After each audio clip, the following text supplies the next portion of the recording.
Nigerian TV. Welcome to DJM TV, where you get latest news updates. If today is your first time seeing our videos, you are at the right channel, and we promise not to disappoint you, as we are here to update you on all trending and latest news.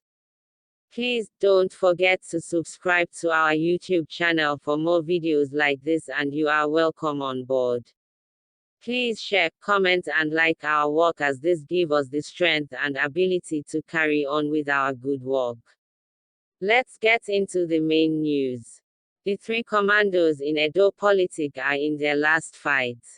60 days to go in the Edo State governorship election scheduled for September 19, 2020. The battle line has been drawn between Mr. Godwin Obaseki, the incumbent governor of the state, and the governorship candidate of the People's Democratic Party (PDP), and Pastor Osagie Ize-Iyamu, the candidate of the All Progressives Congress (APC), after a tortuous and hectic journey to secure the governorship ticket of the two major political parties in Nigeria. What an irony of history for both men who had to switch party dramatically, with Pastor Ize-Iyamu moving from the PDP to the APC, while Mr. Obaseki left APC to the PDP. This represents the complexities associated with the Nigerian politics in contemporary times. An enemy of yesterday is a friend of today, and vice versa. It will be recalled that in 2016, Mr. Ize-Iyamu, a former secretary to the Edo state government under Governor Lucky Nosakare Ibinedion, had a bright chance to become the APC governorship candidate for that year's election and, most likely, would have won the general election, but for Mr. Adams Oshiomole, who, as governor then, foisted Obaseki on the party. While several APC members and supporters, including Oshiomole's allies, were rooting for Ize-Iyamu in 2016, the comrade governor not only resisted him but turned the table against him, despite the fact that Ize-Iyamu led his 2012 re-election campaign. Obaseki, Oshiomole's favorite then, was widely considered as an outsider in the APC and in the politics of Edo State, since he was recruited into the party by Oshiomole's administration as a technocrat from the banking sector, an action that almost rocked the boat soon after the primary. Ize-Iyamu, out of frustration, defected from the APC to the PDP, where he ran for the governorship in the 2016 election, but at the end, lost to Obaseki narrowly, despite the fact that Oshiomole almost went naked to campaign for Obaseki. While canvassing votes for Obaseki during the 2016 election, Oshiomole denounced Ize-Iyamu as being unworthy of public office. According to Oshiomole, it is true we found ourselves in the region of politics working together, but I never gave him government job, Oshiomole said of Ize-Iyamu in an undated video of a 2016 APC campaign rally in Benin City. I kept him, Ize-Iyamu, busy, let him be holding midnight meeting which he is used to. Ask him, since he was the DG of my campaign organization, why did I not appoint him into government? We kept him away, nothing near government circle, no access to public fund. Oshiomole, in the 10-minute video, which is an excerpt from Channels TV's live coverage of the rally, said Ize-Iyamu was a GM of one wuru company and accused him of ruining the administration of Lucky Ibinedion in Edo State. Oshiomole said the likes of Ize-Iyamu would never be allowed to return to the government of Edo State. On the other hand, Oshiomole in the video praised Obaseki as one who used his brain and creativity to work for the good of the state and the people. He even raised a song that said Obaseki was a winner and not a loser. Just like the Oshiomole-Ize-Iyamu relationship, the immediate past PDP chairman of Edo State, Chief Dan Obi, had also in the past attacked Obaseki's educational certificates as being fake. I have had Oshiomole refer to him as a technocrat, and the candidate himself has described himself as one. Obi, who is now leading Obaseki campaign trail as the chairman of the South-South zone of the PDP, said of Obaseki in August 2016, during the governorship election. Here with me is the school certificate he used to gain admission to the University of Ibadan. In this result, he did not pass economics, yet he calls himself head of economic team. In the same certificate, he made P7 in English and failed mathematics. He claimed he entered the university the year he left secondary school. How could he have gained admission with such results? The result was not even good enough for any form of preliminary studies. This can only mean that Obaseki forged the certificates to gain admission. It is obvious that the man has no academic qualifications, as he had only 3 credits, Obi further said then. Very interestingly, the APC, which defended Obaseki's certificates in 2016, later deployed the same controversy to disqualify him in 2020, and the PDP, which started the controversy, has not only welcomed Obaseki into the party, but has made him its governorship candidate for the September 19 election. Now, this is 2020 and the political game has completely changed for the trio of Oshiomole, Obaseki, and Ize-Iyamu. There has been a reversal of roles. Obaseki, who was once a darling, has become Oshiomole's worst political enemy. They have fought a protracted political battle that sapped the strength from the Edo governor. He was eventually disqualified, most likely through Oshiomole's prompting, from contesting in the APC governorship primary, thereby forcing him to defect to the PDP. Obaseki, already exhausted after his battle with Oshiomole and the APC, entered his new party, the PDP, only for him to encounter another challenge, the uncertainty about him getting the PDP governorship ticket, with some of the aspirants who were already in the party before him vowing that they would not step down for him. The PDP leadership in Abuja shifted the Edo governorship primary to allow room for Obaseki to negotiate his way through, thereby securing a waiver from the party to dislodge the 3 aspirants, Obed Ihama, Gideon Ikine and Kenneth Imasuaibon, all of whom were prevailed upon to step down from the race.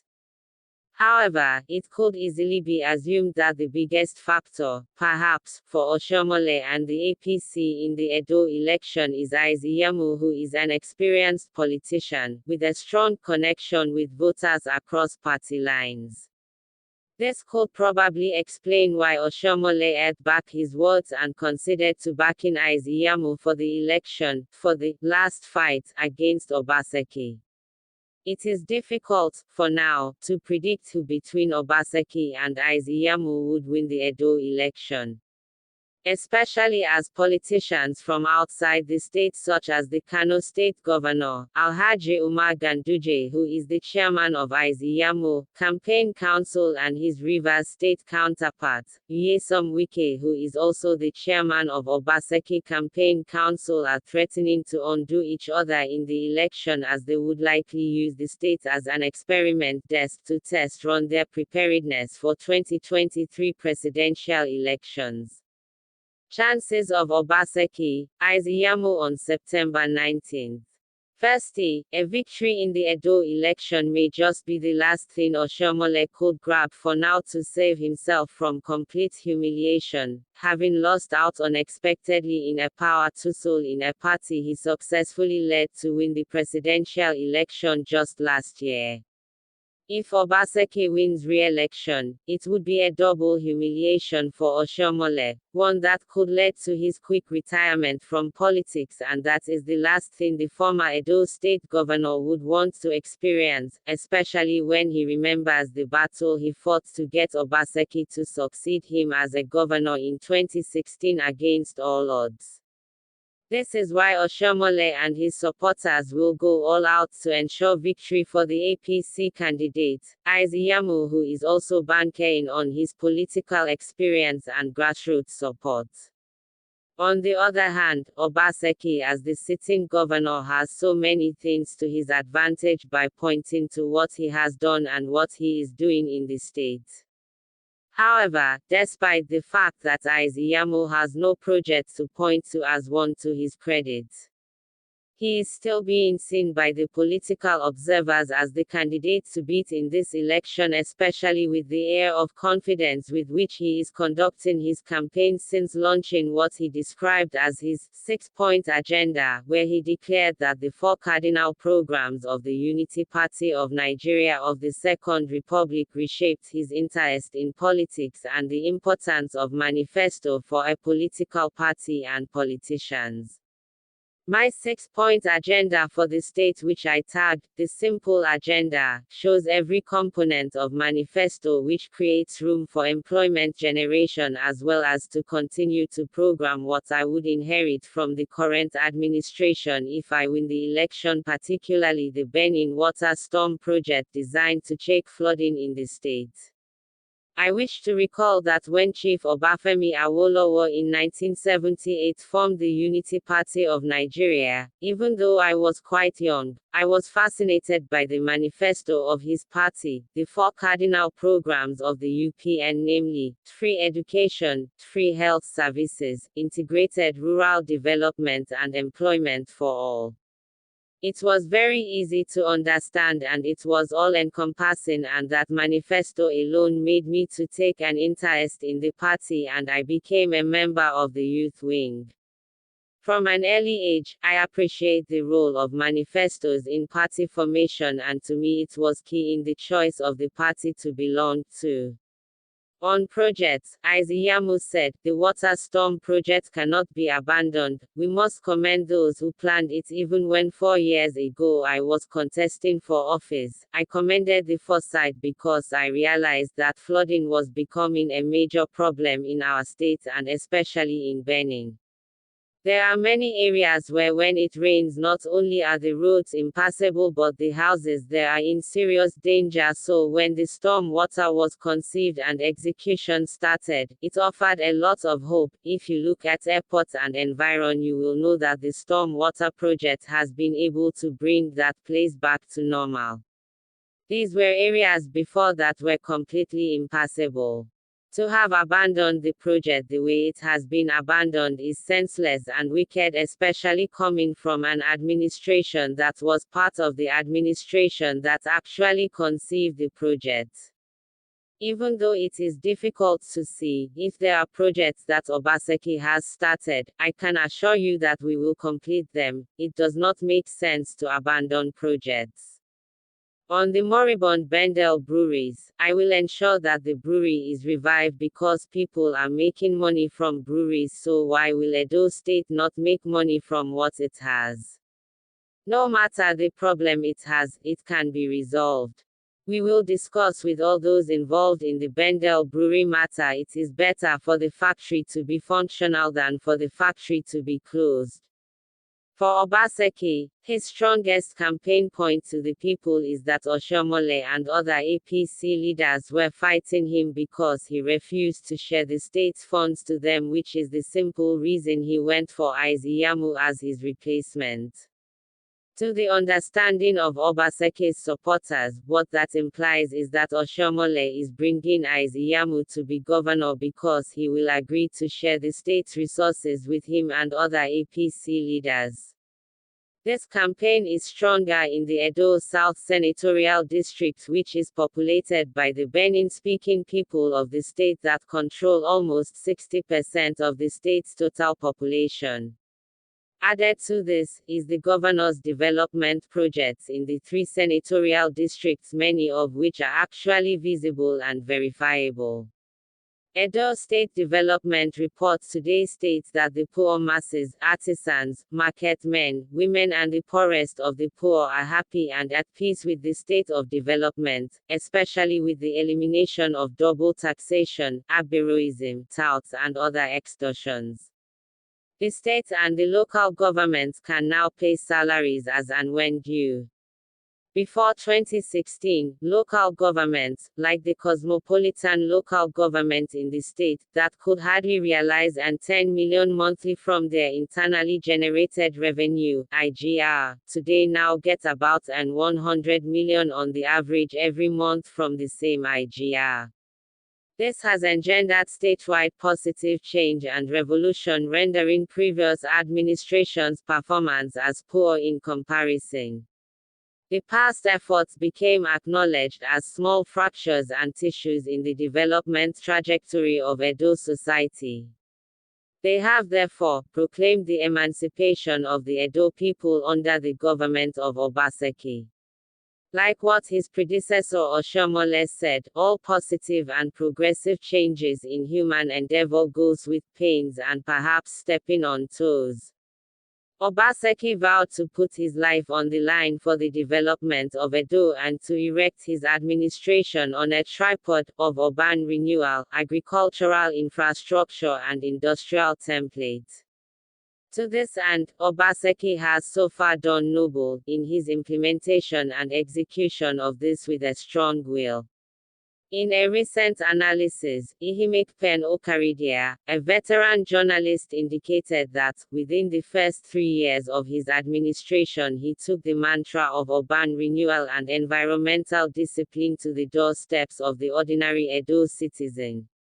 He outlawed the nightmare of crass insubordination and hooliganism, otherwise called abiros, from the state revenue collection, built and replaced them with human relation, friendly and modern technology models.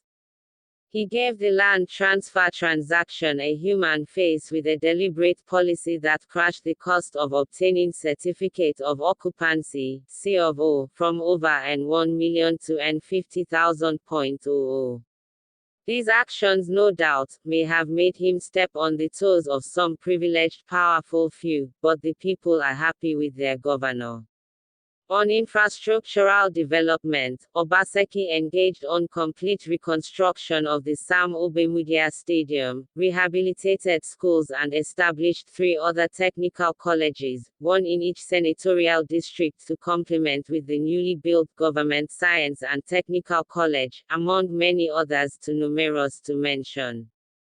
If Obaseki is to be commended for these giant strides, his passion for the future of Edo State will ensure the engraving of his name in gold and for refocusing the state's vision to our natural and human resources. The thought that crude oil and the not-so-consistent federal allocation will not be with us forever and that we must start thinking of technology and agriculture as a fallback position to Edo State without oil has been articulated. Contrary to the uninformed critics, it is with the support of the Presidency, Manufacture Association of Nigeria and Dangote refineries, that the Obaseki administration embarked on the construction of Edo Seaport, a project which is aimed at decongesting the Lagos, Warri and the Port Harcourt seaports and making the Bight of Benin a cargo ship bathing destination. On agriculture, he has facilitated the return of the Michelin rubber estate to Uronibe Rubber Plantation Reserve, revitalized the Ipeshi rice farm and flagged off the N78 billion palm plantation investment in the state. These gestures have brought and ushered into the economy the associated benefits of employment opportunities for our youths and women. In contrast, some seemingly powerful members of his party, APC, felt the developmental strides, though noble, ought to have been executed differently, where majority of them would have been on the driver's seat. No matter how you dislike a messenger, it is good to accept the good message. It is on the side of wisdom for all to accept the message of the good tidings in the overall interest of Edo people.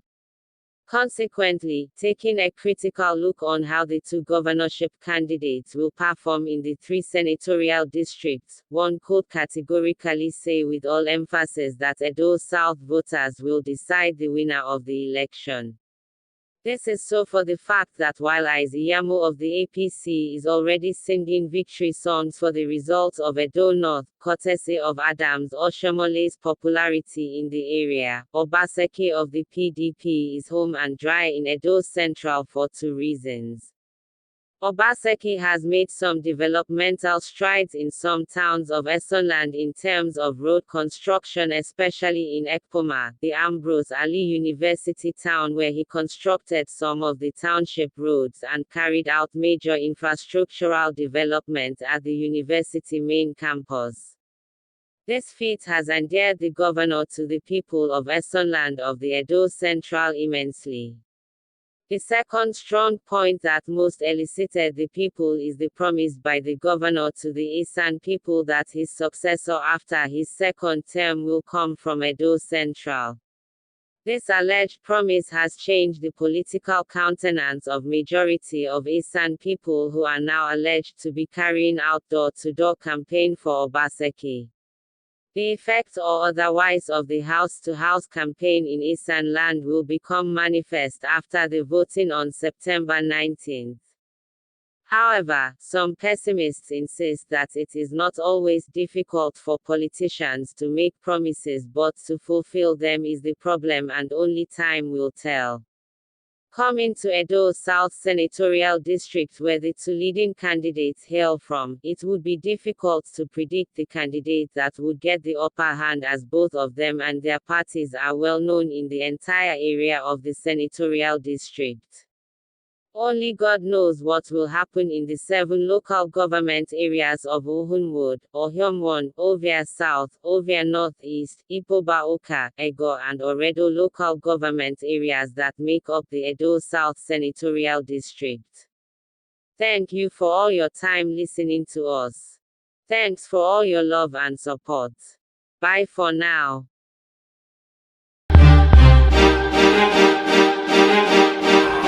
DJ MTV.